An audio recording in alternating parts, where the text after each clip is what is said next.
Salam guys, video kali ini berkenaan cara start kereta tanpa power bank kalau bateri kong. Benda ni biasanya mimpi ngeri para pemilik kenderaan yang kereta yang agak lama dan juga kadang baru. Apa tu? Mimpi ngeri adalah bila kereta atau kenderaan tak mahu hidup pagi-pagi. Cuba hidupkan 2-3 kali, bateri pula terus kong.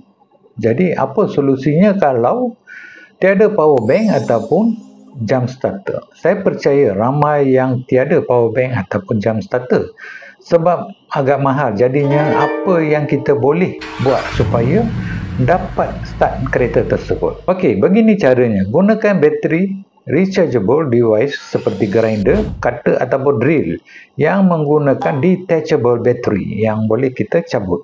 Ya guys, ramai yang mungkin tak perasan. Kini di Shopee ada benda ni dipanggil bateri detachable yang boleh juga pakai sebagai bateri peralatan seperti jenama Makita. Tapi bateri ini didatangkan alat converter atau adapter dengan jam starter kabel. Dengan converter ni, kalau ada bateri detachable, boleh terus plug in dan pakai sebagai jam starter kenderaan. Memang hebat. Mudah nak gunakan.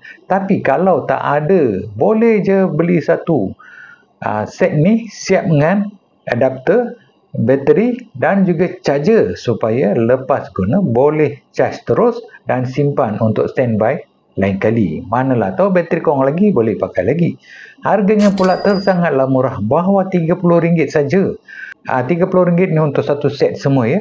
Saya dah letakkan link dekat deskripsi di bawah ataupun boleh order terus dekat sini. Benda ni sangat penting, jadi jangan berlengah.